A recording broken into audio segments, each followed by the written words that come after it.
tẹ́ wà nú lélẹ̀ nù. Tẹ́ bá wo gbogbo ohun tí mo ti gbé wá, tẹ́ bá wo gbogbo àwọn from the horse's mouth, considering the fact that Jesus says that if you have as a shepherd 100 sheep, tẹ́yọ̀ kan bá sọnù, ó fi 99 lẹ̀ wá lọ wá. Gbogbo ń tá ti wá sọ yìí, ẹ jọ̀ọ́, can you openly say pẹ̀lú gbogbo mo post fídíò kan pastor CAC tí wọ́n wú picture Ayọ̀ Babalọ́lá ti ṣẹ̀sìn lọ́dọ̀ ẹ̀yin CAC pastor, fọ́tò Ọ̀ṣọ́fà ti ṣẹ̀sìn lọ́dọ̀ ẹ̀yin Sẹ̀lẹ̀, fọ́tò Orímọládé ó ti ṣi èrè lẹ́yìn ẹ̀yin ti CNS. Ẹ ti sọ ìpè àwọn bàbá yìí di èpè tẹ́lẹ̀dùmarè ó sì mọ bèrè lọ́wọ́ yín. Now ẹ rántí pastor yẹn tí mo post sórí Facebook, tẹ́ bá rí adúrú oògùn tí wọ́n wú kúrò ní abẹ́ ọ̀tá ẹ̀, ṣé wá lè sọ lẹ́nìí wípé orúkọ Jésù yìí ilé ìṣọ́ agbára sí pé olódodo sáwọbẹ̀ ó sì yè? Is it true? Tó bá jẹ́ gbogbo akólé títa akólé Jésù lórí yìí, tó bá jẹ́ lóòótọ́ ni, kí ló dé tí ikú yẹn tí ò gba kí oko yín, oko ẹ̀yin pásítọ̀, kó máa ṣeré gbèrègbè káàkiri? Kí ló dé tí ikú yẹn in tó filẹ̀ fún yín ní oko ọmọ mẹ́bí? Kí ló dé tí ikú yẹn kò jẹ́ kẹ́ ẹ láàánú òbò tí ì ṣe ti yín, òbò olóbò kò gbà lọ́wọ́ yín? Kí ló dé tí ikú yẹn tí ò gba ọ̀rọ̀ ayé lọ́wọ́ yín? Kí ló dé tí ikú yẹn tí ò jẹ́ kí ẹ ní ojú àánú ọmọ làkejì? Kí ló dé tí ikú yẹn sọ fún yín wípé bó o bá pa o bù ú lẹ́sẹ̀? Olú, thank you. Kí ló dé tí ikú yẹn tí ò jẹ́ kẹ́ ẹ láàánú rárá pé ẹni àmọ́rí ìbá àkú lórin tí ẹ fi ikú Jésù kọ? I have given us instances when I was in RCF as just a drama member. Final year nìkan náà ti ní pé kí n wá coordinate, kí n wá kọ script. Mi ìfẹ́ responsibility bẹ́ẹ̀ ṣe ń wò mí láti lẹ̀ ni. Àdẹ̀ṣe tọ́nà jọ́nà lọ́mọ sọ fún wa, àwọn tó bá wà ní RCF 2004, 2005, wọ́n mọ tí mò ń sọ, èmi ò mọ́rọ́ pa.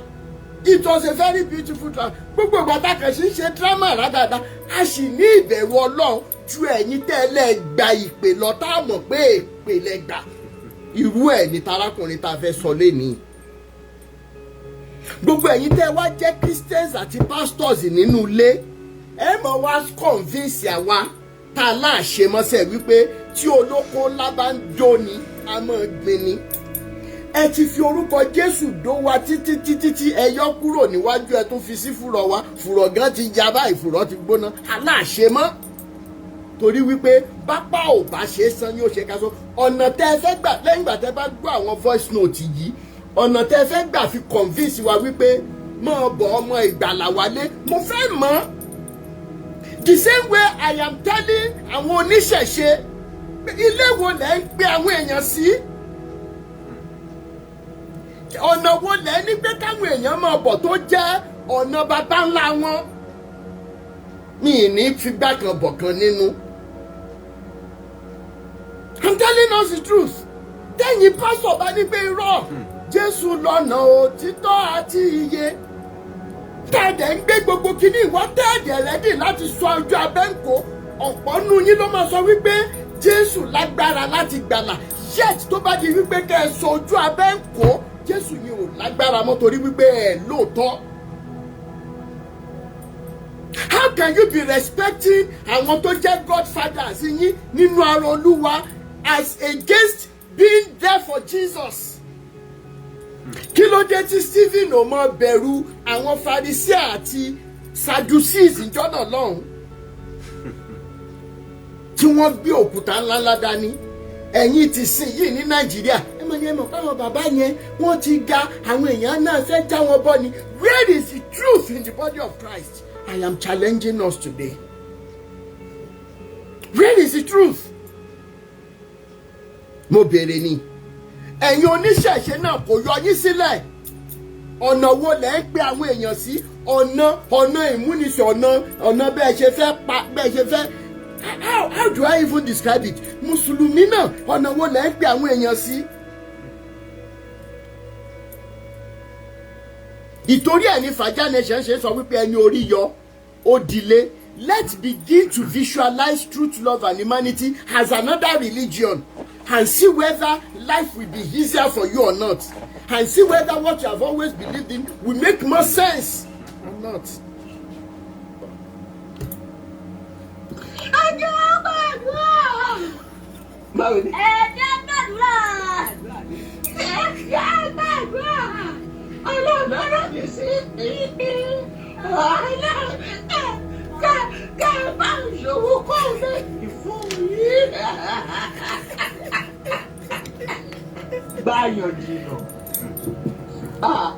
Ẹ yẹ máa power tap, ẹ máa power tap.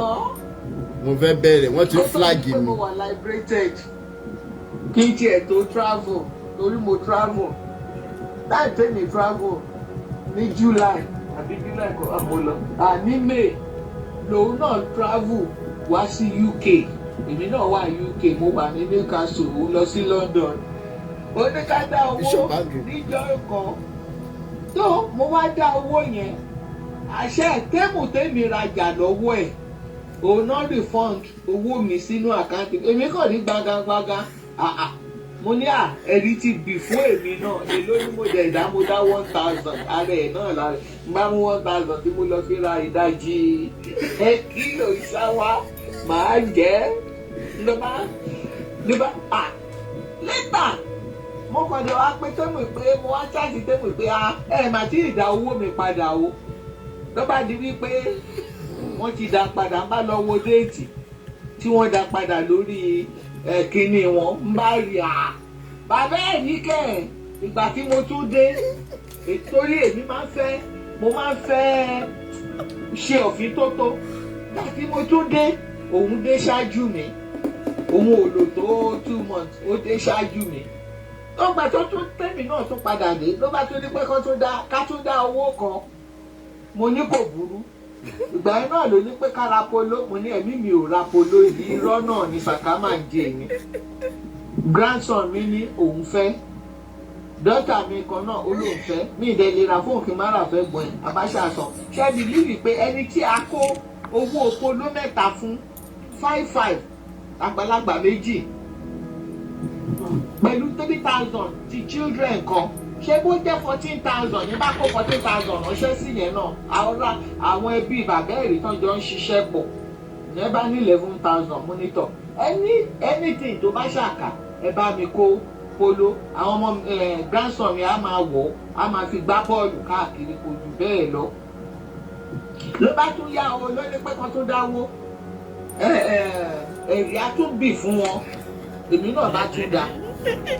Mo dá èlò bóyá 500 ni mo dá ń jọ náà. Èmi ò ń dáwó rẹpẹtẹ tí màá fi sọ pé orí mi o, orí ìyá mi o, èmi ò ń dáwó ẹ̀. N bá tún dá yẹn náà.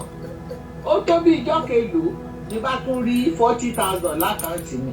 Mo ní wá bí ọlọ́gbẹ̀ẹ́ ni. Gbogbo tó ti ní 40,000 báyìí sẹ́n. Ìgbà tí mo kàn dẹ̀ rí kíní tó fi máa ń send owó láti UK.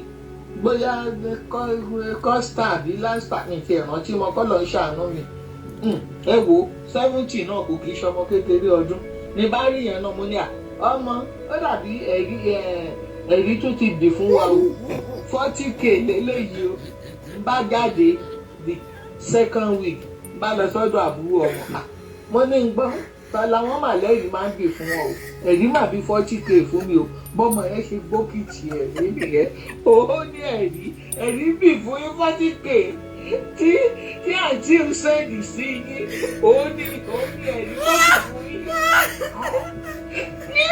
Ìgbà téèyàn téèyàn ń retí owó látọ̀dọ̀ ọmọ ó ṣàdí dandan kọ́ ọmọ sẹ́ndì owó sí ọ tọ́mọ bá wá sẹ́ndì owó wọ́n sọ pé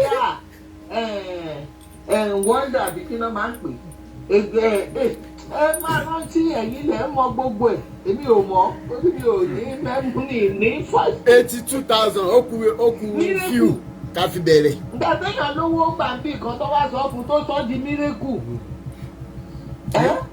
èèyàn fẹsẹ̀ kan kò ṣubú mírèkù mo ní mírèkù náà tó má dẹ̀ ti wá di pọ̀ntọ́ ẹ máa ṣe o fàájà ní nation ẹ wò wọ́n kàn lé wa ni wọ́n lè rí wa bá gbogbo yẹ kó tó jíire gbogbo Nàìjíríà a máa wà liberated láṣẹ Elédùmarè ìyí tó bá lówó òní wà liberated àwọn àjọ̀nù wa kó sínú ẹ̀ á wà liberated àwọn gbanúmọ̀lẹ̀ wọn kó sínú ẹ̀ á wà liberated torí yẹ̀yẹ́ lèmi kàn máa lóòótọ́ ò máa ń gbọ́ èyí tí mo sì ń gbọ́ lọ láàrin mi ò gbọ́ tán kí n tó ní wọ́n ọmọ jẹ́ kí n bọ́ sí kíchìn jẹ́ kí n lọ́wọ́ mú kí ní ọmọ tó máa dáná fún mi ìyá ń yí fọṣọ lọ́wọ́ jẹ́ kẹ́mi náà ti kí n ṣe exercise mo ṣe bọ́ kíchìn nìyẹn bí mo ṣe nǹkan tí mo ní ṣe tí mo wá lá mo dẹ̀ jókòó bá ga mo dẹ̀ jẹun mi ní sẹ̀lẹ́ńsẹ́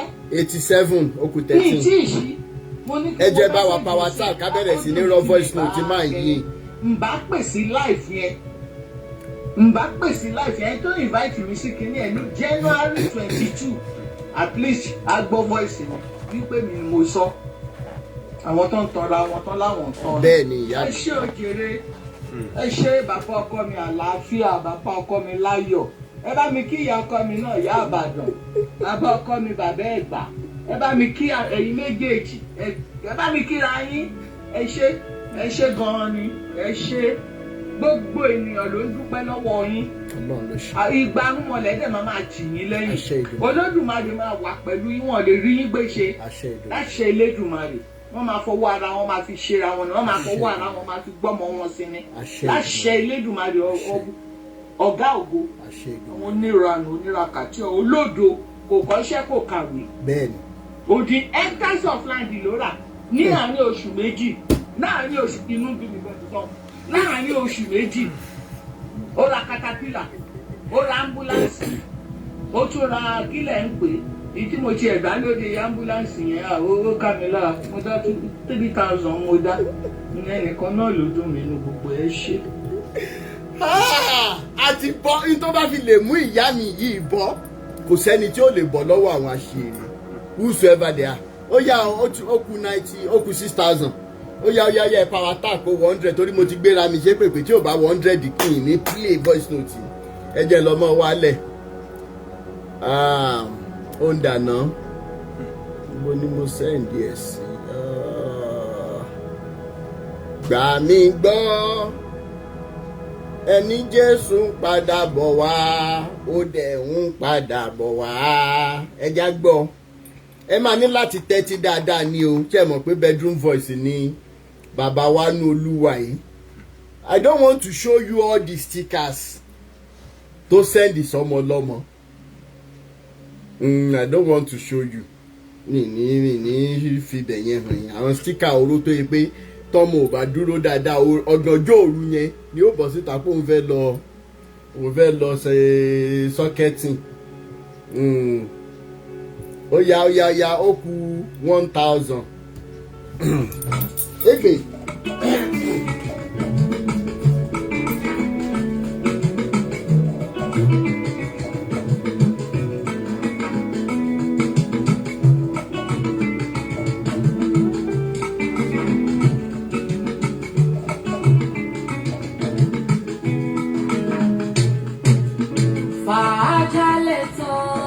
We stand for justice.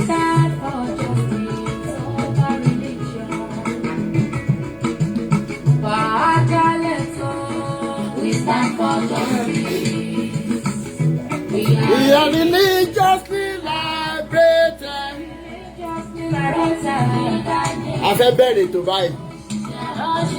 Ẹ má bá wa share, ẹ má bá wa share, a ti fẹ́ bẹ̀rẹ̀.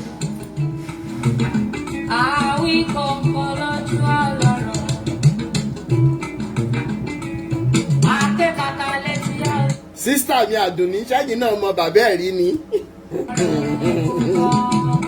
Mo kí yín, mo rí yín, mo ráyọ̀. Báwo lọ̀rọ̀ wá fẹ́ ṣe égbè lórí òtítọ́ la dúró lé.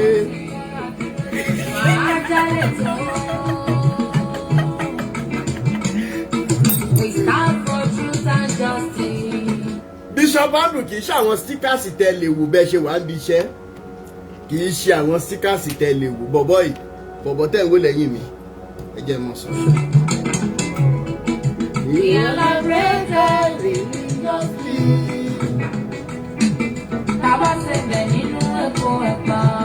Tani mọ̀ wò títí láyọ̀ mo rí yín mo ráyọ̀.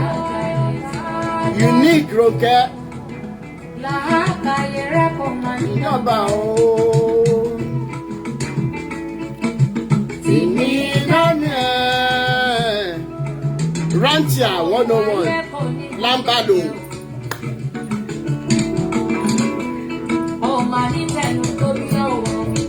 Egbe. Buff boys. Òdìrí ẹ̀mú. Mo gba gift ńlá o. Ó ti mí lálẹ́ ẹ̀. Ayé kò ní rí ẹ̀ka. Nítorí òtítọ́ ló gbé dání. Ẹ ṣé. Ẹ jẹ́ ká bọ́ sí agbami ètò torí wípé wọ́n ní pé ká sọ̀rọ̀ ká bá bẹ́ẹ̀ ni iye ọmọlúàbí láì tí wá ti pé 100,000. Ẹ jẹ́ kí n bẹ̀rẹ̀ sí ní rọ voice note yìí. Sunglasses ní fún àwọn stickers. Ẹ má jà wo stickers yìí, àwọn ọmọ kéékèèké wà nílé. Buff boys, thank you so much. I really appreciate you. Thank you so much. Thank you so much. Ṣé a lè wo lórí màmá sẹ́ẹ̀dì ẹ̀ sí yín létà ẹ mọ̀ wọ̀rí ṣe bẹ́ẹ̀ ilẹ̀ fẹ́ wò. Ẹ ṣáà jẹ́ kí brọ́dà mi wà lékẹ́ tó wò.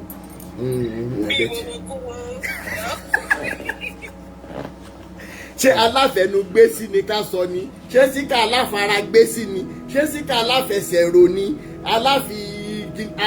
Bọ̀bọ̀ ìbàd. Now, ta ni arákùnrin? À ń pe ilé ìjọsìn yìí ní Ilé Àánú Blessed Church of Christ. Rubiest, Temi Louis, Temi Snare. Kí ni mo pè? Church yẹn nìbàdàn. Wọ́n máa ń wọ aṣọ funfun. Aṣọ funfun náà máa ń wọ. Ẹ sì rántí pé lára àwọn fídíò kan tí mo ṣe ní last year, mo ń sọ fún wa wípé tí wọ́n bá wo ìwà ọwọ́ wa tàbí èrò ọkàn wa sọ́mọ làkejì, tí wọ́n fi yan aṣọ fún wa, gbogbo ẹ̀yin tẹ́ ń wọ aṣọ funfun yìí, mo fi títóbi Elédùmarè ṣẹlẹ́rìí tí wọ́n bá wọ dúdú sí yín lọ́rùn wọ́n sì ṣe yín lógo àìdìbàjẹ́ nítorí ìwọ ọwọ́ yín gan tún dúdú, ó bàjẹ́ ju kọ́lọ̀ dúdú lọ. Okay? Now, Ilé Àánú Blessed Church of Christ ní orúkọ church tí arákùnrin wà. Ìròyìn tó kan Rotimi Daniels Foundation for Peace and Equity 97.5 FM lọ́wọ́ ni wípé arákùnrin inú pẹpẹ ló máa ń jókòó sí, òun náà dẹ̀ máa ń wàásù ní gbogbo ìgbà tí ìyá àjọ ò bá wàásù. Ìròyìn tó kàn wá létí ni wípé arákùnrin máa ń tún fi rẹ̀ gan ṣépè pé tóun bá ṣe nǹkan báyìí, wọ́n bá yẹ jẹ́ nígbà tó ń wà ní ayé òun máa ń ṣe nǹkan báyìí ṣùgbọ́n látìgbà tóun ti gba Jésù lólúwa àti olùgbà lòun. Behold, all things have become new. Àwọn all things have become new. Àwọn nǹkan tó di new yẹn la fẹ́ fetí gbọ́ lẹ́nu. Tó o bá wà nínú Jésù tó o ń ṣerú nǹkan báyìí, how much more ìgbà tó o ti gba Jésù? Ìròyìn tó kàn mí lọ́wọ́ ní wàrà ń ṣe ṣàní wípé ìyàwó arákùnrin gan lórí ọ̀rọ̀ gbígba Jésù tó gba Jésù pẹ̀lú wàyí wọ́n ti sá fún. Mo ti gba nọ́mbà ìyàwó pásítọ̀ wa torí mo fẹ́ bá wọn ní gbólóhùn. Now, sọ yìí ẹ rántí pé à ń sọ̀rọ̀ wọ́n lọ orúkọ àwọn kan mọ́ nǹkan kan lọ́tún lọ́sì káàkiri a sì ń bọ̀ lórí yẹn ẹ jẹ́ kó kú mọ́ sinmi ná ẹ jẹ́ kó kú èmi ò respect òkú ẹ ní bá ti kú ó ti kú ẹ jẹ́ kí ìjọ tí n bá kú ẹjọ́ gbogbo iṣẹ́ ibi tí n bá ṣe ẹ mọ̀ sọ lẹ́gbẹ̀ẹ́ sàárè mi bẹ́ẹ̀ ni ẹ mọ̀ sọ ẹ mọ̀ fi bò kẹ́ ẹ jẹ́ respect nǹkan tí Yorùbá máa ń ṣe tó máa ń bí mi nínú nìyẹn ẹ tí rẹ nìkan tó kú rí tẹ́ máa sọ lé agbolé ẹ pé ibẹ̀ ìwọ ni ilé o lè kó àkútúkú ẹ lọ́nà ọ̀run ìkànnì ẹ kíní kan a kì í fẹ́ ṣe torí pé wà burúkú tó wà nínú wa ni tó bá jẹ́ pé wọ́n máa ń ṣe sọ àwọn ọmọ ẹni tó pẹ́ táwọn náà bá fẹ́ hùwà burúkú wọn máa rántí pé bọ́mọ̀ ẹ̀ ṣe fún bàbá àwọn lélẹ̀ so nípa títí tèmi ìwà burúkú tí n bá wù ẹjọ́ ẹ̀ sọ tọ́lọ́jọ́ bá dé tí n bá lọ ẹni tó bá fi rọ́bò mi òkú mi lè yíra padà wá nẹ́ni yẹn o. now ẹ jẹ́ ká ó gbúdọ̀ fi sí private kò ṣe ní fi sí private ó mọ̀ pé ṣé òun ti já náà ilé ìjọsìn ìyá tó ní ilé ìjọsìn ti papòdà wọ́n tiẹ̀ ti ṣe bẹ́ẹ̀rì àwọn gan níbi ọjọ́ mélòó sẹ́yìn mo dẹ̀ bá àwọn ọmọ ọjọ́ kọ̀ọ̀kan sọ̀rọ̀ àwọn tí mo gbọ́ ó bà mí nú jẹ́ lọ́pọ̀lọpọ̀ pé a sì lè mọ rírù nǹkan báyìí nínú body of Christ. mo gba àwọn ìpè kan lánàá mo ṣe conference call kan lánàá pẹ̀lú bí mo ṣe busy tó ó bà mí nú jẹ́ lọ́pọ̀lọpọ̀ pé ẹni tó tiẹ̀ lóhun tún appreciate tí mò ń ṣe gan àṣóhun gan kíní kan tó kó ẹ̀gbin dà sínú ni mo ṣe mọ́rọ̀ bọ̀ lórí ẹni bá wọn sọ̀rọ̀ tán. mo ṣì ń sọ fún wa lẹ́ni ibi tẹ́ ẹ bá ti ń gbọ́ body of Christ well, no matter the denomination ṣe rí tí ẹ bá sá àsálà fẹ́mi yín bí mo ṣe ń bá yín sọ̀rọ̀ ẹ̀ lọ́kùnrin lóbìnrin wàláì wọ́n ò sá nítorí yín ní tí wọ́n máa fi body of Christ sọ yín dà. ẹ jẹ́ ká bọ́ ságbá ní ètò ẹ jẹ́ mọ́ bá wa ṣíà ẹ̀. Are you sure of what you're saying? Is it not by mouth? Show me no go to my person. Me if I go fuck up need your Thursday.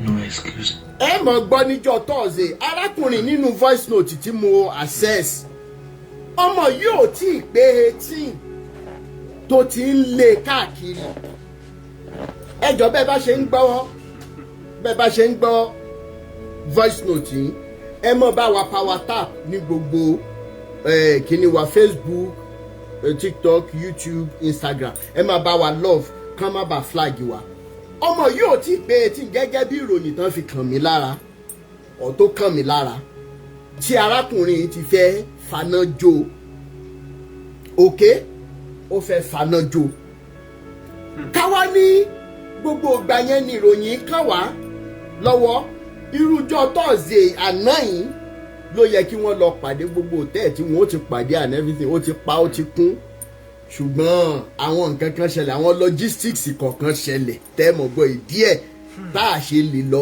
tá a ṣe rí omi dàlé lórí lọ́tẹ̀lì yẹn torí ń tá a pláàni fún orí ìyá tó kú wà lẹ́yìn ẹ̀ ẹja bẹ̀rẹ̀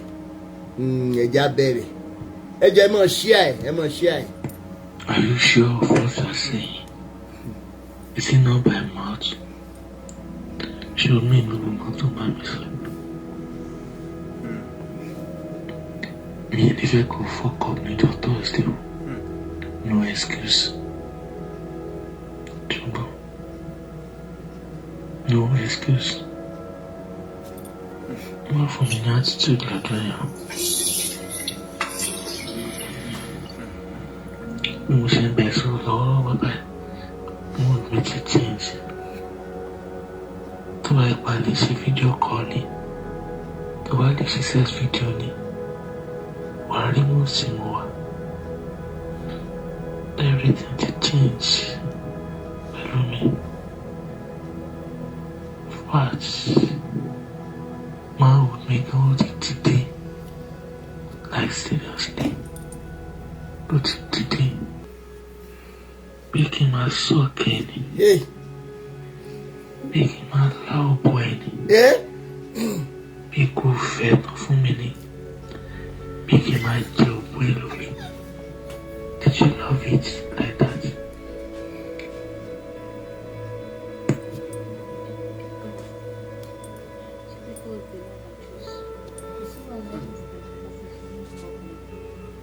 Ẹ jẹ́ ká tún bẹ̀ yẹn gbọ́ ẹ jọ̀ọ́. Are you sure of what you're saying? Mi rò pé mo gbọ́ gbogbo bí ìgan tẹ́lẹ̀. Ṣé o mí gbogbo nǹkan tó bá mi sọ? Mi ò ní fẹ́ kó fuck up níjọ́ Thursday o. No excuse. Jọ̀bọ̀. No excuse. Má fún mi ní attitude lọ́jọ́ yẹn. Bí mo ṣe ń bẹ̀ sọ̀rọ̀ lọ́wọ́lọ́wọ́ báyìí, mood mi ti change. Tó bá ipa lè ṣe fídíò call ni, tó bá lè ṣe sex video ni, Sex video. wàá rí mú sí mo wà. Everything ti change. Kí ni abẹ́ bàbá ti ranjú kankan? But máa wò mí kí wọ́n ti dìde. Bàbá o. Like seriously. Ó ti dìde. Bí kí n máa sọ̀kẹ́ ni. Bí kí n máa lá ọ̀bọ ẹ̀ ni. Bí kò fẹ́ tán fún mi ni. Bí kí n máa jẹ ọ̀bọ ẹ̀ lómi. Did you love it like that?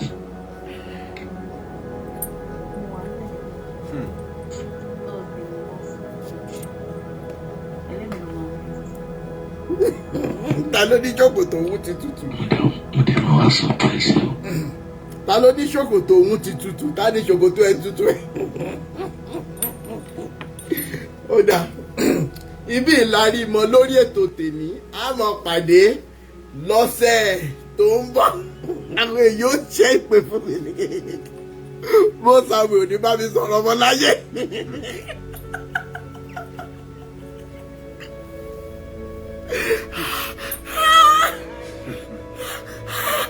Ibi ìlarí mọ lórí ètò tó ní mo ń play kò play kíní yóò play ni kíní yóò done. Instagram family, YouTube family, oya torí títí yẹn jẹ́ mọ́ play ẹ̀ lọ. Tó fi kọ́ mi sí, máa dé surprise you. Nǹkan tó ń sọ fún mi.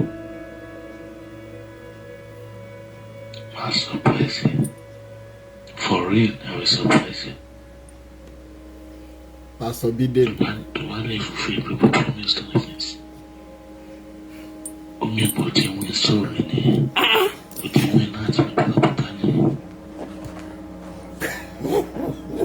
Ẹ̀jẹ̀ máa dé gbogbo ọ̀rọ̀ wèrè tó sọ ẹ̀ ó ní tó bá lè fulfill promise ẹ̀ ó ti win ní sóòlù òun kí wá ló kù tí Jésù tó fẹ́ win lára pastor olùṣọ́ àgùntàn evangelist gbogbo ẹ̀yin tẹ́ ń kọ́ ọmọ lọ sí ṣọ́ọ̀ṣì. Oh my God.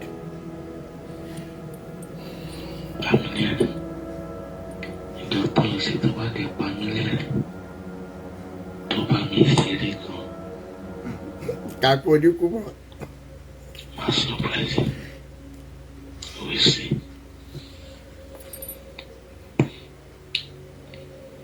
Bùkátà mi ti di méjì nìyẹn. Buff boys baba, thank you so much for the gift. Bùkátà mi ti di méjì nìyẹn. Tó bá sì lè borí dúró tí ì ṣe pé bóyá pé ọkàn èmi kọ́ o. ọkàn dẹnu lásán. Tó bá lè tí ì ṣe pé bóyá pé òun dọ̀bù dé ìpinnu. To ready for me, to really love me. Let me tell you something. To read this thing, money feelings, but yeah, apart the money feelings, money fair, more like it. Uba ti mi àti ẹ̀sìn jọ ń fà bọ̀, kì máa ṣe ọdún méjì mẹ́ta mọ́ sí i. Kí n tó ever wálé, If ever was in Nigeria, Malas Wale no Roy. On Petin Banife, merely my fidu buba. Peso Burun Kobat. To Bani Farabale Belumi. Everything is not a sex.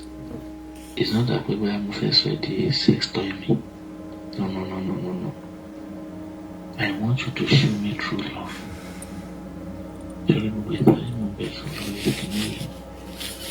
Money then out of them year one. And it's not the priority for me. But I want true love from you.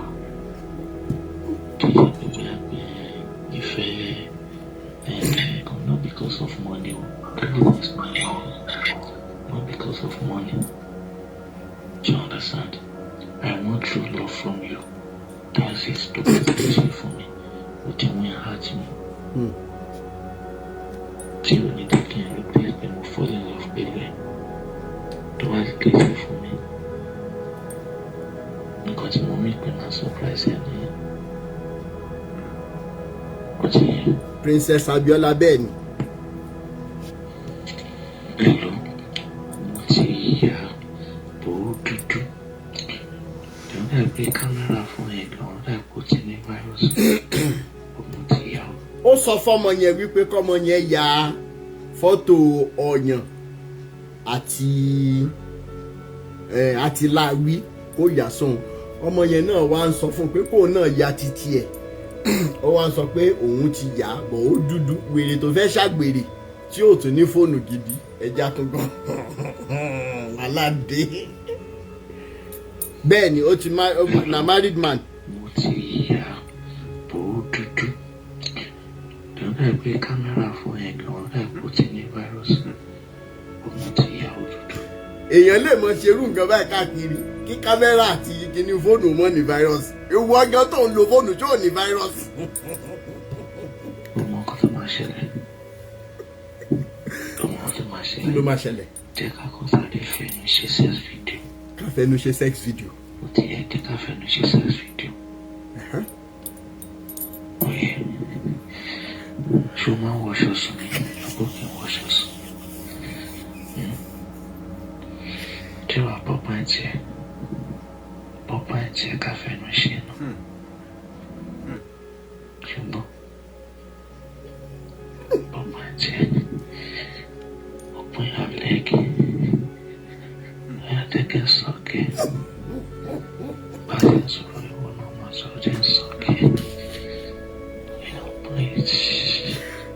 Yeah, busy no socket me now. Sock me now, baby. Socket.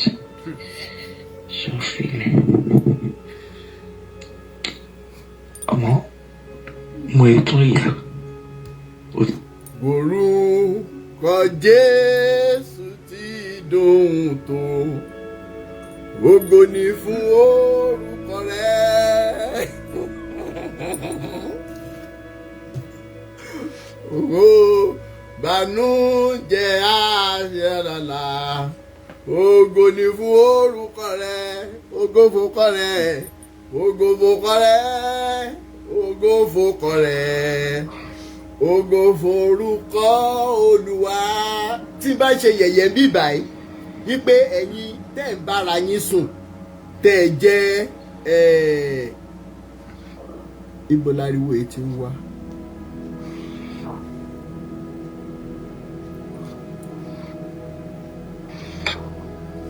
Ibo láriwo èyí tí ń wá gbogbo ẹni mo mute.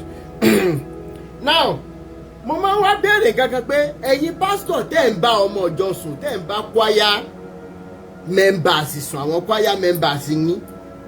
Mo ti dọ́gbọ́n ṣe yẹ̀yẹ́ rí ẹ̀kan máa ń rò pé mò ń ṣe yẹ̀yẹ́ ni. Okay? Pé tẹ́ bá ń bára yín sùn báwo lẹ ṣe máa ń address ara yín? Tẹ́ bá ṣe tán tẹ́ bá ń ríra yín nínú church bí tẹ́ ti ń pe orúkọ Jésù kí ló máa ń sọ kúlúkúlú lọ́kàn yín náà? How? Ẹja máa sọ̀rọ̀. Ìyẹn ṣe níṣẹ́ ni gbogbo kámẹ́rà ìbọn yẹn ojú fún ẹ̀yẹn níṣẹ́ ló gbọ́n ti gbígbà tó jẹ́ pé screen phone ó fọ́. So èdè ìrírí nǹkan kan ṣe ti bá ṣe kan pa fóònù tí mo tún tàn táyà ni mo pa fóònù tí mo tún tàn so kò ṣe máa rí fẹ́rẹ́ fi ara bá fẹ́rẹ́ lọ́kàn balẹ̀ tó bá di tọ́sí wàá rí wàá gbà sára wàá gbé pápá wàá gbé bí mo sọ fún ẹ wàá gbé so fóònù yẹn ni ọwọ́ fóònù yẹn ni so ó ti kó virus so even gan mi ò kí lè ṣe fídíò call mo ti gbàgbé mi ò lè ṣe fídíò call gan gbà mí kò tó bá ti tí lẹ́yìn bá ti open camera báyìí gbogbo fóònù yìí kan máa blunt ni tó máa dúdú bí ìgbà tí screen phone tó ti sán tẹ́ẹ̀nì rí nǹkan kan lójú so kò ṣe ní ṣe ní nǹkan tó ṣẹlẹ̀ ní. mo ní ṣe káyè gist abdulkamid fóònù sí ni bẹ̀rẹ̀ nǹkan lọ́wọ́ ẹ̀.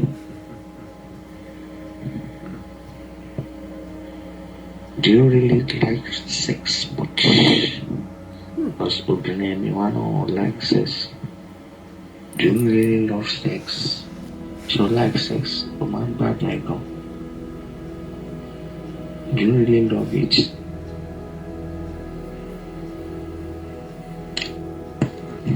Kò sí problem báyìí. Mo kàn bèrè lọ́wọ́ ẹ̀ ni. Ó ti yẹ ṣe. Wàá enjoy ẹ̀ gan ní àdùn. In fact, a máa wá ṣe everyday ni. Tó bá taste ẹ̀ lẹ́kọ̀ọ́, a máa pè mí pé my dear, I want you, I need it. I want more. Ó ti yẹ. I want more of you. Màá gbé ẹ débẹ̀ tó jẹ́ pé. I want more of you. The more I know you, the more I want to know you. Jesus, more of you. Ẹ̀yin mélòó lẹ mọ̀ orin yẹn? Oh my gosh. Wàá fẹ́ kọ́ ń pa. Màá gbé ẹ débẹ̀ gángan. Gángan. Gbogbo ibi tó yẹ kó wọ̀. I want more of you. Màá gbé ẹ débẹ̀. I want more. Eré tí màá bẹ́ẹ̀ ṣe gan-an kí n tó penetrate. So mo ká mẹ́rin ṣe jura wa lọ. Kí n tó penetrate gan, fúnra rẹ̀ ló máa gbé sí. Fúnra rẹ̀ ló máa gbé okó yẹn sínú òbò ẹ̀ fúnra rẹ̀. Ìgbà tí màá bẹ́ẹ̀ ṣeré tán. Fúnra rẹ̀ ló máa wọ okó ẹ̀ pé ìjọba mi fi sí. Fúnra rẹ̀ ló máa wà. Ó ti yẹ. Ibi eré la máa ti kọ́kọ́ bẹ̀rẹ̀. Máa bẹ́ẹ̀ ṣeré débi pé fúnra rẹ̀ ló máa wọ okó tó máa fi sínú òbò fúnra rẹ̀ pé ìtọ́jú lọ́nà. Bá mi gbèsè, má yọ ọ́fíìsì lẹ́bẹ̀ẹ́. Jẹ́ kó wà bẹ́ẹ̀. Fúnra rẹ̀ wà máa sọ bẹ́ẹ̀.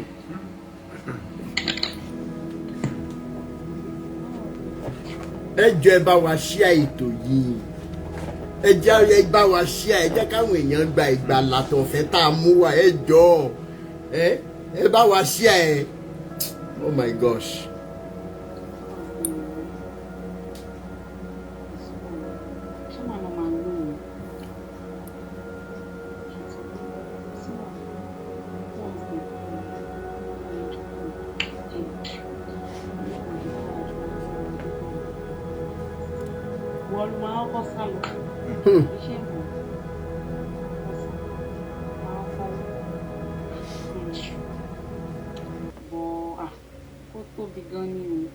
Simply QY, exactly.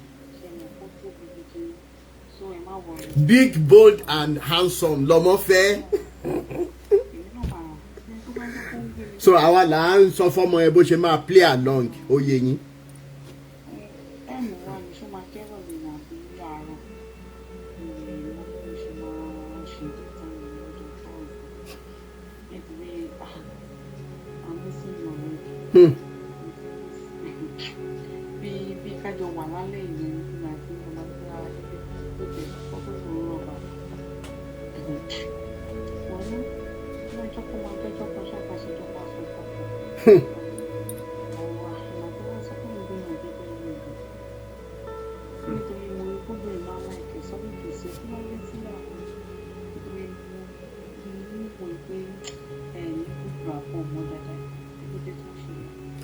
ọmọ yẹn ń béèrè nípa ìyàwó ẹ̀.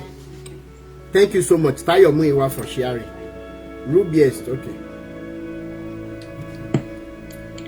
Kìí to the sex. Kìí to the sex. Bẹ́ẹ̀ ni Ọ̀túnba K-Amos. Òun dé nìkan tí ó fi bẹ́ẹ̀ náà like much no, but not because of sex. Àti so lè ká mọ́ ló ní kúrò lọ́rọ̀ tí ṣáìdì. Àti èmi àti máa super àti máa jọ́sùn kọ́kọ́ ní problem. Gbogbo yẹn ó wà lọ́wọ́ ẹ̀. So èmi ní time fún ẹ tó bá ti ní time fún mi yẹn ṣe problem. Àti máa bá àtijọ́ máa sùn papọ̀ kan ní ìṣòro. Èmi fún ìmọ̀ ẹ̀ kí wọ́n náà fún ìmọ̀ mi. Èèyàn ṣe big deal. So yẹn tá bá jọ́sùn papọ̀ gan-an ká jọ́sùn mójú gan-an. Global champion. Pé ká kọ́kọ́ lọ sọ́tẹ́ẹ̀lì. Ó ti yẹn ṣe so ká tó san overnight gan ló máa make sense ju ká kàn sáré ṣe láàrin kíni lọ. Wọ́n pé tá bá jọ sùn pọ̀. Ẹ máa gbọ́ o. Tá bá ṣe nǹkan rẹ̀ pẹ̀pẹ́ mídíà mẹ́ta. Wọ́n pé tọwọ́ ìdájí yẹn ló máa tún dùn jù. Àárín ìdájí mọ́ tilẹ̀ mọ́ ẹ̀. Ẹ̀kọ́ ló máa tún make sense jù. But nevertheless, time gbogbo yẹn yìí wà fún wa tó bá ti lè promise me pé yes, máa wà pẹ̀lú mi. Yẹn ṣe big deal because èmi ò double date. That's my own me like na double date. Pé wà àfi tí o bá sọ pé òkè o ṣe mọ́ lóko. Tí o bá ti ṣe yẹn tó bá ti lè stay pẹ̀lú mi, no problem. Because I don't double date. Me taking me like opening my boy, that is my own. What you saying? So you want to go fifth time. To more convenient for any doctor say anytime. To more convenient for any doctor say go so for me. Hello baby. Sorry buburi dry. Buburi dry. Show your sister. Ẹ dúró náà ẹ wò fóònù tèmi fẹ́ kó fáírọ́ọ̀sì mi play mọ́ o. Ẹni kẹ́kẹ́ àbúrò trumpet ẹ jọ̀ọ́. Ó tún béèrè lọ́wọ́ ẹ dúró náà kí ló ń jẹ́ idán sórí ọ̀yàn ló ń jẹ́ bẹ́ẹ̀. Ẹ̀yin èèyàn tẹ́ wà lórí social media kí ló ń jẹ́ dán? Ó ní pé ṣó yọ síta ni àbí ó wọnú ẹ́? Clitoris ló ń pè é.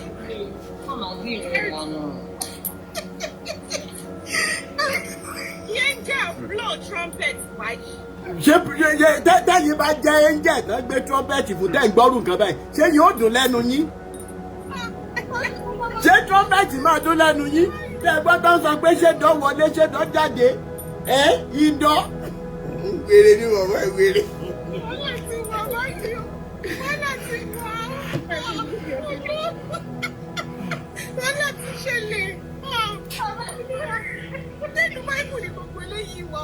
Kò ṣe sínú Bible.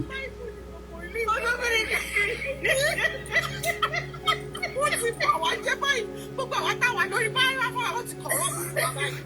Àròpọ̀ àwọn ṣẹ́ ni àwọn pàṣẹ lẹ́yìn ni. Wèrè tó yẹ kó lọ máa ṣe adult movie tó lòun gbaṣẹ́ Jésù torí free money ní wèrè olórí bui. Ẹja mọ̀ gbọ́ lọ. Ọ̀túnba K-Amos ṣe jàre. Balógun Olúwatáyà wọn ní orí òbò ní ọrùn òbò wà ní àti.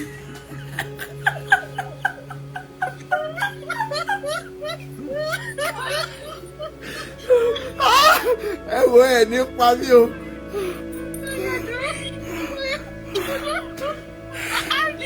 Voice message yìí, voice note yìí ẹ gbọ́dọ̀ gbé kẹ́gbẹ́ sórí Facebook ká court sí voice message ó gbọ́dọ̀.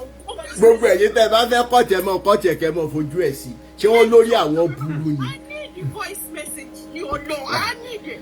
Kódà kí àwọn báńkì gbogbo káwọn èèyàn rí gbogbo nǹkan táwọn máa ń àwọn pípù yìí ń ṣe. Bẹ́ẹ̀ kò sí wàhálà. Hello baby. sórí gbogbo orí ìtọ́ ẹ̀ gbogbo orí ìtọ́ ẹ̀ ṣé ó yọ síta ìtọ́ ẹ̀ ṣé ó yọ síta gbogbo ẹ̀ ní máa bẹ́ẹ̀ lá máa bẹ́ẹ̀ tó gbogbo ẹ̀ pátápátá tí máa bẹ̀rẹ̀ tí àníyàn ni mo máa bẹ̀rẹ̀ pé ìjọ tó yọ lọ fi okó yẹn síbẹ̀ máa yọ ó ti yẹ fi okó yẹn síbẹ̀ máa yọ ṣùgbọ́n pé ẹlòmíì ní okó ńlá tí ó mọ̀ lò rárá gbogbo ẹ̀ kàn tóbi tí ó mọ̀ lò bẹ́ẹ̀ náà ni ẹlòmíì ní okó kékeré tí ó mọ̀ lò ṣòrí kéèyàn mọ okó lò kéèyàn mọ bó ṣe ń dóòbò òun ní kókó tókó bá tóbi téèyàn bá mú òwúrò okó tó tóbi kò lè gbádùn ẹ̀ obìnrin ò lè gbádùn okó yẹn ṣùgbọ́n téèyàn bá mọ bẹ́ẹ̀ wọ́n ṣe ń dóòbò ìyẹn gbogbo ló dé kókó jù okó bá kéré nǹkan tó lọ ń bá fún ọkùnrin ó ti yẹ tó bá ti mọ̀ lò ó ti parí mímọ̀ lò gangan ní kókó kì í ṣe pé kókó kan tó gbéra pátá kó má ní ìwúlò okó èmi gan kéré tó máa ní ìwúlò tó ju tani ńlá lọ ìwọ máa wọrí wàá rí gbogbo wọn tí máa ṣe fún ẹjọ́ yìí. pásítọ̀ ni Ògúnró Olúwaṣeun.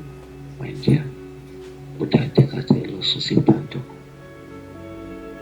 fúnra rẹ̀ ló máa ní pé jẹ́ ká lọ sùn mọ́jú ìtàjọba torí gbogbo ìdọ̀tí mò ń wọ̀ yẹn pátápátá yẹn tí bá bẹ̀rẹ̀ sí bẹ̀rẹ̀ pẹ̀lú ẹ̀ mi ní penetrate ara mi ní fi okó yẹn sí fúnra rẹ̀ ló máa bẹ̀ mí pé ó dájọ́ fèsì jọ fèsì tètè fèsì. Wow, máa lẹ̀ máa jẹ mo fẹ́ wá ń jẹ òbò máa kọ́ ẹ bó ṣe ń jẹ òbò máa tó sẹ́kẹ̀lá understand first kìnìún wa ò ní gbàgbé láìláì first meeting wa ò ní ẹ̀fà gbàgbé láìláì. Christian Egbodo ẹjọ ẹgbẹ fóònù kúrò níbi táwọn ọmọ wà o ẹjọ nítorí Ọlọ́run ẹgbẹ fóònù ẹ sọ fáwọn ọmọ pé ẹ fẹ́ lọ ṣe nǹkan nu mọ́tò o ẹ fẹ́ lọ ṣe nǹkan nu gáràjì pẹ́ ń bọ̀ mo ti pọ́ọ̀sì ẹ kúrò ń bẹ ẹjọ nítorí Ọlọ́run ẹ mọ̀ kó bá etí àwọn ọmọ lọ́mọ wèrè ní bọ̀bọ̀ tá à ń gbọ́ kìíní ẹ̀ yìí àwọn fámìlì yín nǹkan tí a ti.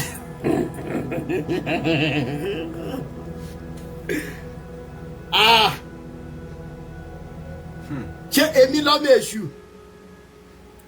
yes ọmọ èṣù lèmi bẹ́ẹ̀ ni ṣùgbọ́n ta lọ́mọ Sátánì nínú èmi àtẹ̀yìn pastors yìí ń sìn ẹja mọ̀ gbọ́ bọ̀.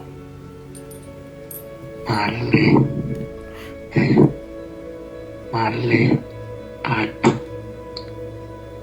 máa lé tó máa dùn tí bá lé tán tó bá máa kọ́ mọ̀ báyìí wà wọ̀ gan kíkọ́ tó ti kọ́ rí ló máa kọ́. ẹjọ́ kí ló ń jẹ́ com ṣé pé kó wá bóun ló tẹ́ làbí kí ló ń mì. kó release kó da kíní tó wà ní. ẹ má dẹ̀ àrùn ní lóhùn ẹjọ́ tó rí ọ̀pẹ.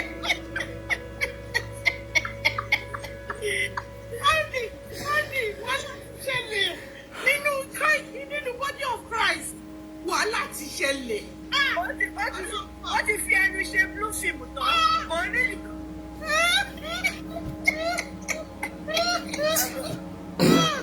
ẹja mọ̀ bí tó bọ̀.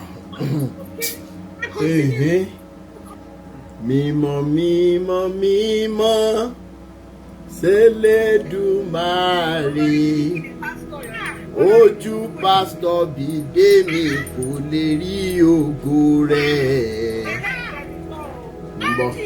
Ẹni pásítọ̀ Bidemi kò fẹ́ràn ògo tó ti rí gbogbo eléyìí tó ti sọ yìí o. Ògo kẹ̀. Kò fẹ́ràn ògo tẹ̀ máìkì má rí mọ́ ó ti. Àwọn eléyìí tí Jésù bá yọ sí wọn pẹ̀lú aṣọ funfun wọ́n ń da epo sí Jésù àgbétórí ẹ̀bùrú sórí tí mò ń ṣe lọ́wọ́ ni. Àwọn eléyìí tó bá ń bẹ̀bẹ̀ lọ́wọ́ tí wọ́n bá ní rájọ̀dé ló máa tẹ̀lé second batch ló máa sọ.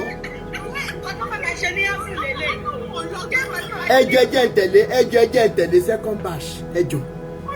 àti lóhùn lọ second batch kan kò ní lọ. àbí tí máa sọ fún yín pé fóònù mi àwọn fóònù mi tí n bá fẹ́ yọkan sápò ṣe ni máa bẹ́ẹ̀lì sápá àbí tí n bá fi sí mo máa ń fi kejì support ẹ̀ ní kí n lè rìn upright ẹ máa nírọ́ ni èèyàn gbọ́dọ̀ gbèrú nǹkan báyìí sórí fóònù kí fóònù antivirus tí mò ń sanwó ẹ̀ lóṣooṣù ó níye tó jẹ́ ní kíní rádaràdà láwọn pásọ yìí ẹ ti gbọ́ nǹkan kan.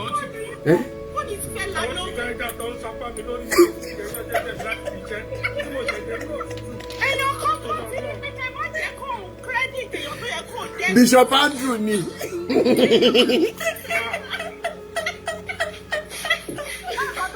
Body of Christ.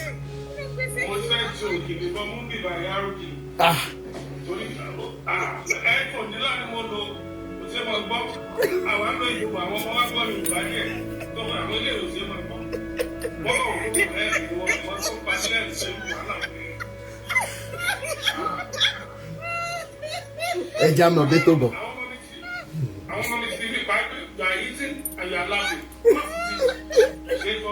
Kò ṣe sọ, ó wá di sóònú ẹ̀kú àmúmọ́ra, ìsóònú ẹ̀kú ni. Tọ́, ó ń bọ̀. Àlékún máa dùn. Tí n bá lé tán, tó bá máa kọ́ ọ̀nà báyìí, wàá wọ̀ gan-an. Kíkọ́ tó ti kọ́ rí ló máa kọ́. Báwọn tí mo sọ fẹ́. So the only thing tí máa bẹ́ẹ̀ ni pé mi ò kí n double date.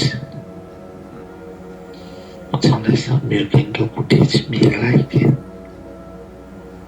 Tí bá dẹ̀ ti response yẹn báyìí, ìfẹ́ yẹn máa dínkù lọ́kàn mi ni. Mo ti yẹ. Ìfẹ́ yẹn máa dínkù lọ́kàn mi. Reason tí mi ò dẹ̀ kí n double date ni pé I don't like to use condom. So mi ò mọ bọ́ ṣe ń lò.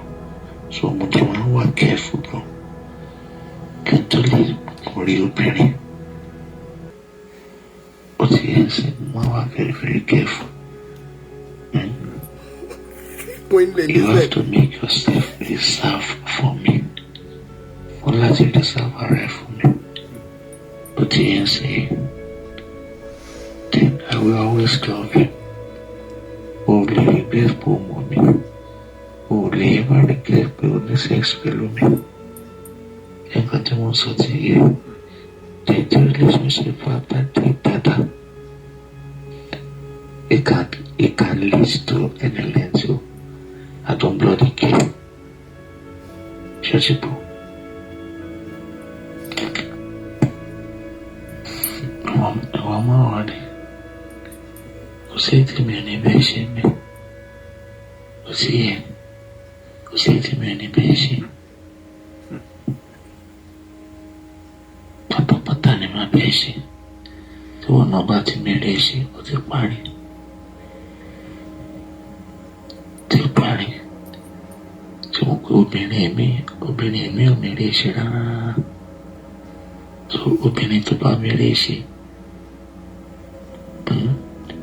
ó máa ń jẹ́ kọkùnrin lè hard dáadáa.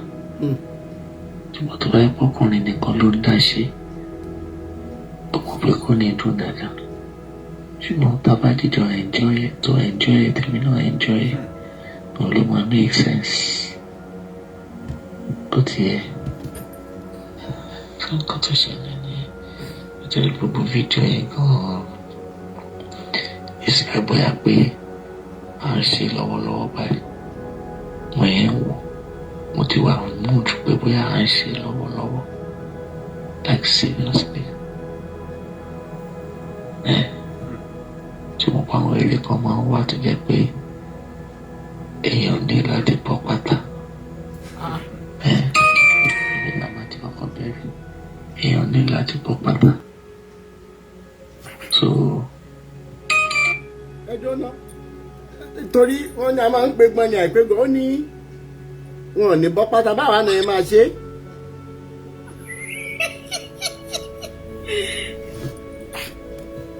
Mo rò pé mo gbọ́ gbogbo voice note yìí ni o.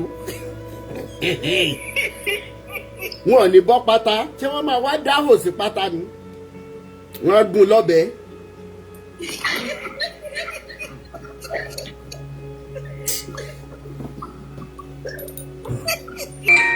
àkọ́bọ̀ ògbà aṣẹ lásán àwọn àkọ́páìtì nìkan nídìí ṣùgbọ́n pé páìtì yẹn ó máa ṣí òbúkú ojú ògbó ẹ̀ so orí okó yẹn ó máa wà ní sẹ́ńtọ̀ ojú ògbó ẹ̀ so nǹkan tó ń pè ní ọmọ kí ìjà lọ kó gba pátá ń jẹ ìgbìmọ̀ tí kọ́kọ́ bẹ̀rẹ̀ ní tàbá bẹ̀rẹ̀ tán pẹ̀lú òun ló máa gba pátá ń jẹ okó ẹ̀ gangan ló máa gba pátá ní jẹ tó ti bá bẹ̀rẹ̀ pẹ̀lú ẹ̀ṣẹ̀ tó ti máa kọ́ fi sínú bíi tètè báyìí yẹn tí máa kọ́ fi sí ubi ti báyìí yẹn mi ní penetrate o so ìjà náà máa ní ìjà lọ ló máa dúró ìjà lọ ló máa gba pátá lọ́wọ́ obìnrin òun rí sínú ìta yẹn so máa ṣe ẹ̀ náà fún ẹ ṣáà make sure pé everything went that everything clean everything was shaking clean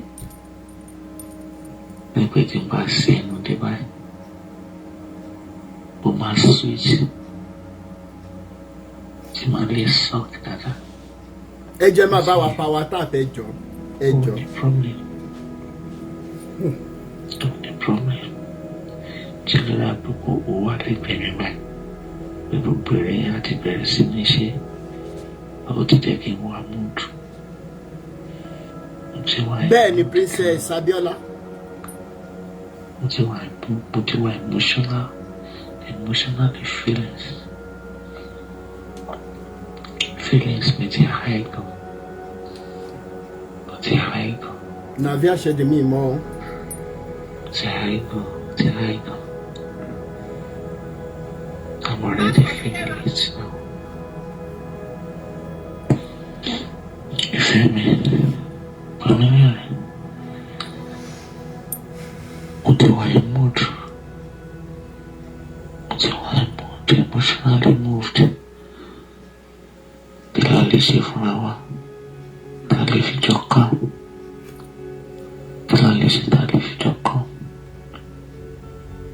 Ọ̀run òkú mi rárá ní kúrò fún ẹ. O ò ní nísìnyí, o ò ní sùn. There is no sleep for the weekend. Kí la lè jọ ṣe ta lè fi jọ kàn?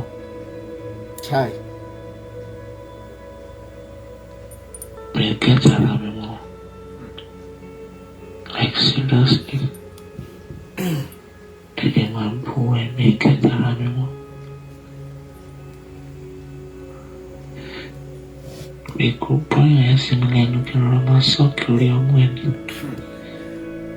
Pastor Bidemi of Ilẹ̀ Àánú Blessed Church of Christ, Ìbàdàn. Pastor Bidemi Ilẹ̀ Àánú Blessed Church of Christ.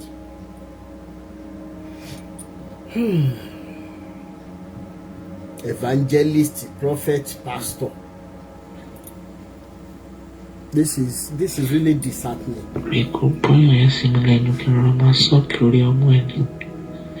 Kí n rọra máa fi àwọn rìn. Baby, let me hear your voice, please. And get around me. Bóyá mo fẹ́ tún gbọ́ báyìí. Àwọn stickers yẹn ló pọ̀ lọ báyìí. Ó wá mọ̀ọ́mọ̀ send àwọn sticker.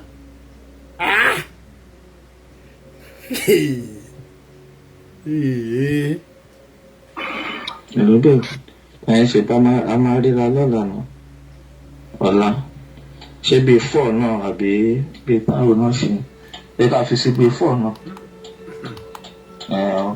Wà bá mi ní màá dúró díẹ̀ sí iwájú ilé epo Tasca filling station ní Akala Road. Ṣùgbọ́n hello baby, báwo ni? Mo ní pé mo ti bọ̀ tó bá dé 12 náà kò sí wàhálà. Apropos with my CV, you are right. He's been doing it. He's a serial user. But in back room, bit more lawyer, my yellow mechanic to buy me motor. Oh, show okay. Are you missing me already? And Tabate Pelama, Bitama Logina, Sibitaska. I don't any idea of me. Bitama Logina, Sibitaska and Rara. So any task I know, you can lower.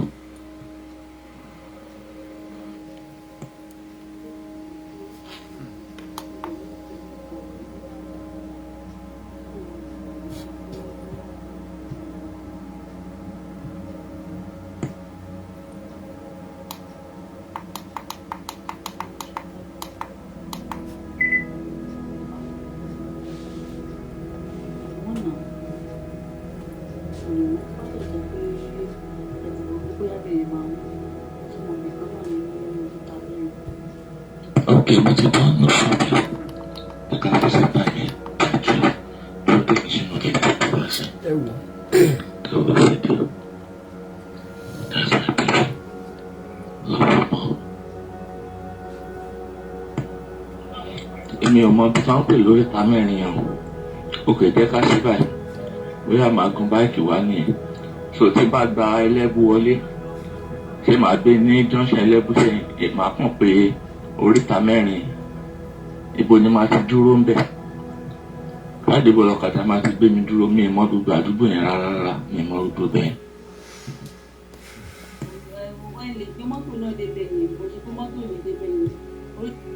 Ẹ jẹ́ kí n ṣí ojú òpó sílẹ̀. This is really disheartening.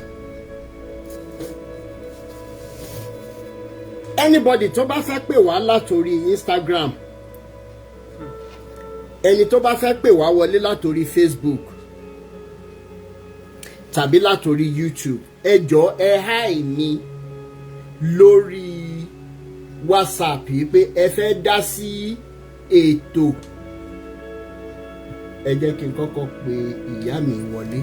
+234 ẹ bá mi fi sí comment section káwọn èèyàn lè hi mi.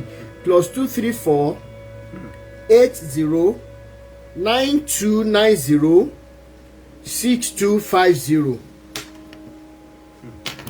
+234 80 9290 6250. Ẹ jẹ́ kí n kọ́kọ́ pe ìyá mi wọlé náà. Mọ́mí ẹ̀rí.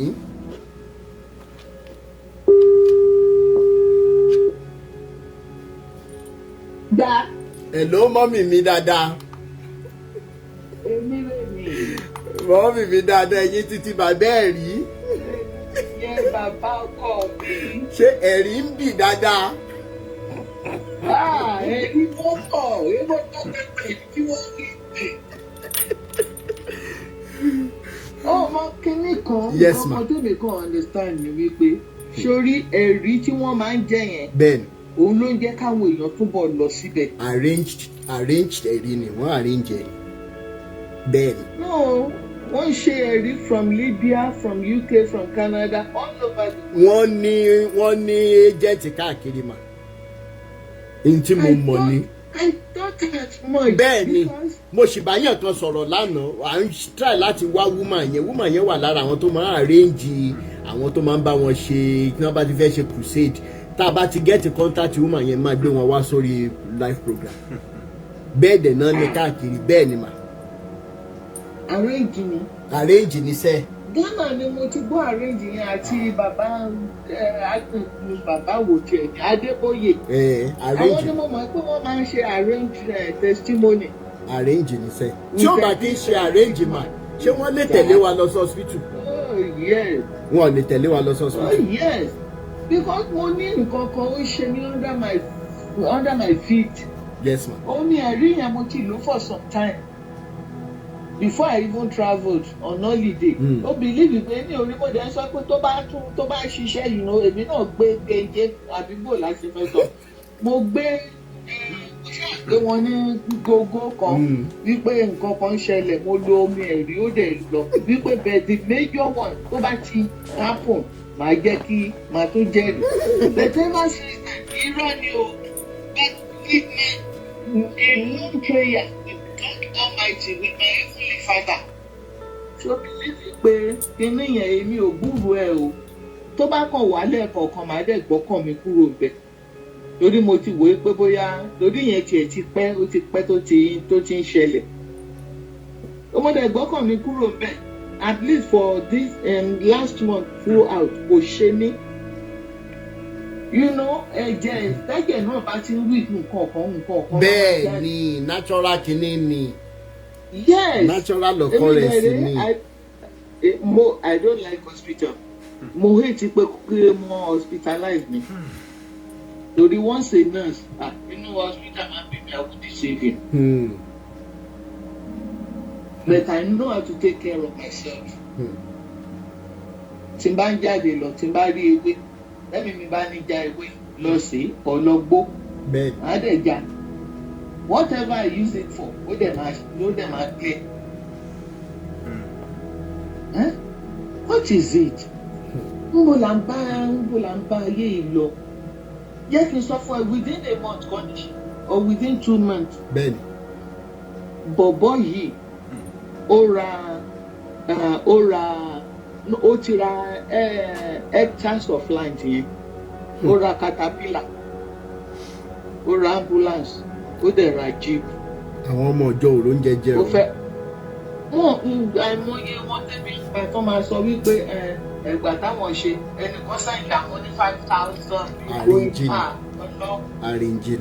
5,000. Arranging. Ẹlòmíà ní àgbà tó lóbìnrin ni wọn ẹnìkan sáyìn lòun ní 20,000. 20,000 tó ti jẹun láti bí ọdún mẹ́ta ó wá sọ́kàn ẹ̀. Àdúrà tí wọ́n ń gbà nínú ilé ló jẹ́ kó wá sọ́kàn ẹ̀ láti wá sọ gbogbo ẹ̀. Not because of anything, not because of anybody. Bẹ́ẹ̀ ẹ ṣe. Ẹ ṣe. Ẹ wo ọ̀rọ̀ yẹn ni wọ́n máa ṣe fẹ́ ṣe o. Mo mọ̀ wípé Ọlọ́run á gbà. Bẹ́ẹ̀ni. Ọlọ́run á gbà fún wa, á bá wa ṣe. Àṣẹ Ìdùmarè. Á bá wa ṣe gbogbo wa la máa wà liberated. Àmín àmín. Ó ti pẹ́ àsìkò COVID yẹn mo fẹ́ lè sọ pé làwọn ọmọ mi ti sọ pé mọ́mí gbàtẹ́ wàá lọ sí church. I'm a Catholic. Pẹ̀lú ẹ̀ náà mo ń lọ sí church. Làwọn ọmọ mi ní kílẹ̀ ń wá ká. Ṣé gbàtẹ́ ẹ̀ lọ sí church during COVID? Before COVID lọ́kọ mi kú. Ṣé Ọlọ́run ò gbàdúrà yẹn? Ọlọ́run gbàdúrà yẹn ṣáà ń jẹun. Bí ò tiẹ̀ tó ẹ ṣì ń jẹun. Bẹ́ẹ̀ni. Ẹ ṣe. Nísìnyí mi lè throughout last year ó dàbí ìgbà tá a fẹ́ bẹ̀rẹ̀ lẹ́yìn ní ti ẹ̀ rántí ìgbà yẹn ni mo lọ sí church last. I won't deceive you. Catholic tí wọ́n tún yàtọ̀ tí wá yàtọ̀ ní Catholic but yet mi ò lọ. Why? Because mi ò lè máa you know, so let's be realistic. Ẹ ṣe mà àwọn èèyàn máa bọ́ àwọn èèyàn máa bọ́ àní jẹ́ kó sú wa àní jẹ́ kó rẹ̀ wá ni. Kò ní sú wa èyí tán wá ń lé ẹ̀mí ara wọn káàkiri. Ẹ̀rọ ọ̀nàkọ́ náà ti gbàgbára lọ́wọ́ wọn. Bẹ́ẹ̀ni. Àti mo bí n pé gbogbo àwọn tí wọ́n fi inú kan ọkàn kan tí wọ́n fi ń ṣe láti ṣe Elédùmarè. Àwa kì yóò kí kíkú kan bí kò ṣe yìí. Bẹ́ẹ̀ni kí gbogbo wọn tiẹ̀ lọ wá ṣẹ́ṣe mà kí wọ́n lọ wá ṣẹ́ṣe. Wọ́n ṣiṣẹ́ wọn gun jẹ́ẹ̀tì wọn. Bẹ́ẹ̀ni kí wọ́n lọ wá ṣẹ́ṣe. Ẹ ṣe mà. Àwa tá a dẹ̀ ń ṣe bàbá mi ó ṣe bàbá mi àwọn ọmọ wa tó ń ṣiṣẹ́ tó ń gbé kọ̀ǹpútà lé wa lọ́wọ́ aṣáà mánéèjì ibi tí gbèpò máa lọ náà ni kọ̀ǹpútà náà máa. Bẹ́ẹ̀ni bẹ́ẹ̀ni bẹ́ẹ̀ ẹ ṣé. Ó ga o. Ẹ ṣé. Yes, Ó ṣé bàbá mi. Àṣẹ yìí la máa ṣe o. àmín. Ọwọ́ kan. Ẹ ṣé mà. Mo Samuel ẹ jẹ́ kí n sáré gbé yín sókè pápápá.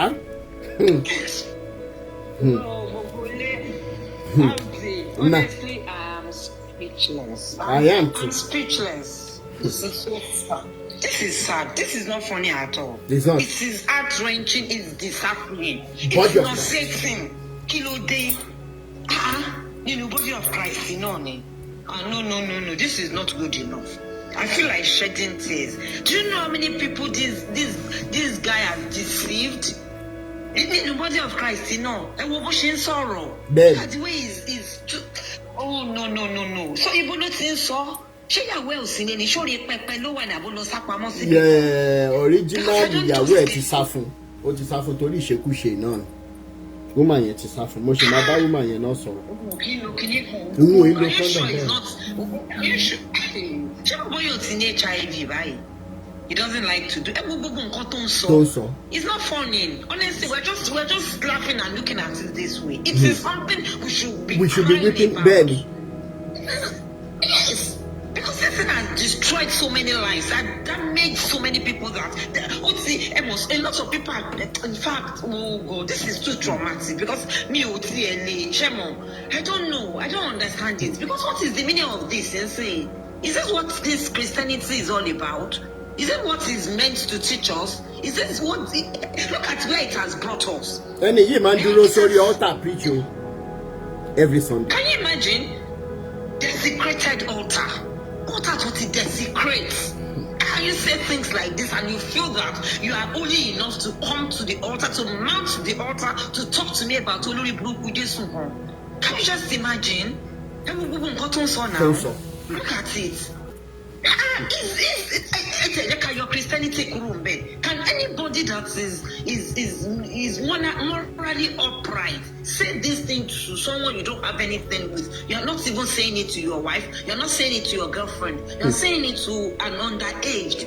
And imagine, I don't know. I'm your tell what to first up because so shocked me. I thought I would be strong enough to suck in everything. Chamber tí mo ń sọ wípé ara máa fàjálé ni ẹ mọ̀ pé kò yé anybody. It's raw. Mi lè gbọ́ níbi iṣẹ́. Ẹ gbọ́ tí wọ́n yà àwọn kan gan yà mí lẹ́nu tí mo rò pé mo gbọ́ gbogbo ẹ̀mí yìí. You just imagine that the foolish man is here. He's watching us. Mama. That guy is watching us because he has locked his profile on Facebook. He's watching us. He's watching us. Tí ẹ máa bàjẹ́ ni. We have to teach him a lesson. Nǹkan tí máa ṣe ni wípé a máa jẹ́ kí voice note yìí pẹ̀lú picture kó mọ̀ go viral dáadáa so that gbogbo àwọn òbí tó bá ní ọmọ ní sàkání ẹ̀ kí wọ́n tètè pe ọmọ wọn kí wọ́n tètè gbé kúrò ní sàkání olórí burúkú yìí. Yes, it must be taught a lesson. We can't just fold our hands and allow things like this to happen because our Konyema Pariwola so that's an impact. People have to bear the consequences of their actions. Ben. What's the meaning of this nonsense now? I'm very sad. I'm not happy at all. Me rara. Honestly. I'm a bit too long. Yeye Oge ṣe wà ńbẹ̀. Ẹ̀yin ló kàn Yeye Oge lẹ́yìn yín ló máa kan global champion. Ó dà global champion ẹ jẹ́ kí n sáré gbé yín sókè. In fact, it's funny and it's disgusting because I don't understand. There are some things project me as a married woman. How can you be on try like to seduce or kekere lójú ààrẹ? Kí ló wà nínú clitoris minor? Ọmọ tí ó ti pé tí kí ló kó ẹ̀ pẹ̀lú clitoris ẹ̀? What as is so disgusting. And this is not a way. It's a fact. I remember that as of 2023, I saw expose one man for one fear or one. Ben. No, the exposure is worse. Exposure you think gets worse. Ben. What a one shade I think so embarrassing. It is. Now minors are not safe here. And your parents will return go home. They must and move children for deliverance. Deliverance don't form fear money. Corridor deliverance. My son go from and again, Anybody that has carried their child there for deliverance, run HIV test, STD test, virginity test, hepatitis test, and all of that. Right, by birth of virginity, Bola, I need very virginity. Me, Toti Walaba, pastor, don't show rich, Yama, Pelura. I do one fan so blue film from A to Z.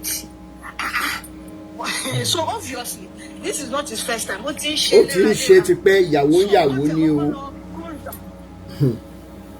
Mo ti try láti share lọ sí àwọn bloggers ìgbà tí play kìíní ẹ̀ mo fẹ́ send sí àwọn bloggers. Àwọn yẹn náà máa ń wà ní FYP ẹ̀rọ olófòfò wọn ṣe ní pé wọ́n jẹ́ dáadáa ẹ mọ̀ pé àwọn máa make owó títí wọn kàn máa make káwa ṣáà máa liberate làwọn ń fẹ́ kàn máa make owó wọn lọ.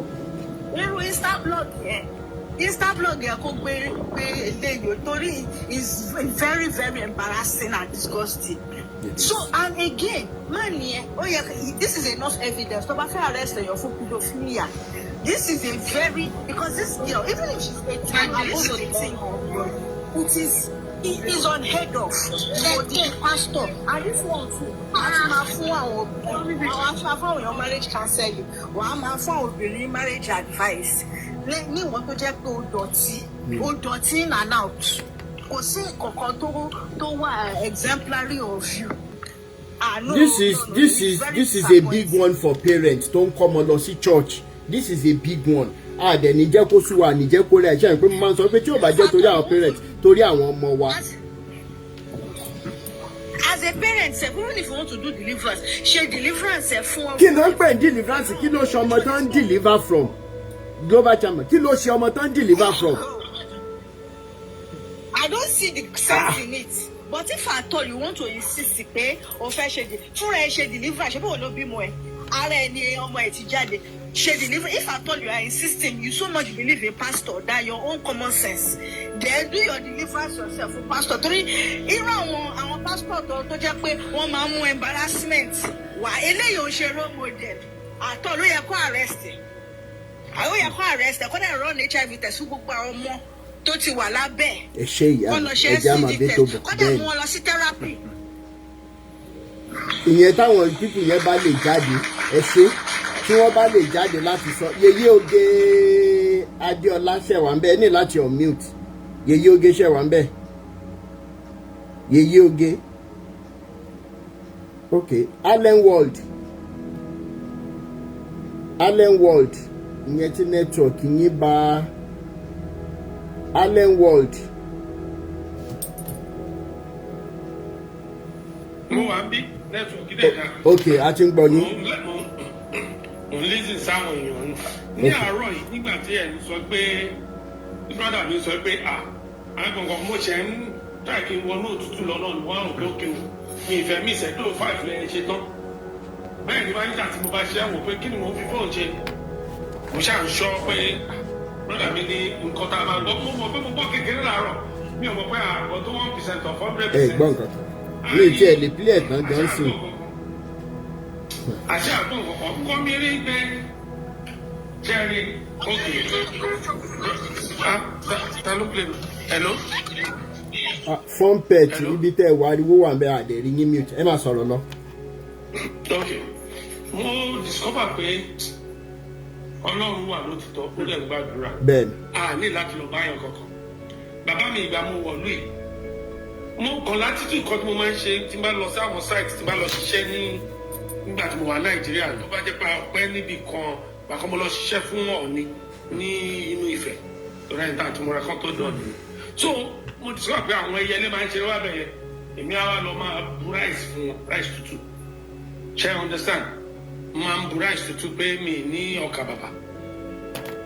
From there nǹkan wá ní àpò nǹkan tó dẹ̀ dá ni o mo ṣá lọ sínú ọjà wọn nínú Ifẹ̀ nígbà yẹn bọ́tí mi ìbá sí àrántí jẹ́ mọ̀ pé àwọn ẹyẹlé wọn náà máa ń wà mo wá padà wọ ìlú òyìnbó bíbà mo wá rò pé àwọn ẹyẹ máa ń ṣeré kiri bíbà ṣé ẹ mọ̀ pé Ọlọ́run tó dá gbogbo nǹkan ó ní oore ọ̀fẹ́ tó fi ṣe ńlá ìfẹ́ ṣé ẹ ráwọn olórí burúkú tí wọ́n mú àwọn èèyàn sábẹ́ wọn máa fi ordinary way mú wọn sábẹ́ torí pé ẹ tójú ẹ là tó ríran rí pé nǹkan tẹ́ni yìí ṣe òótọ́ ẹ sì máa ráwọn èèyàn tó yìí máa jà fún just like báwọn èèyàn ṣe ń defend gọ́ọ̀mẹ̀ntì Nàìjíríà tó ń fi àjẹ wọn.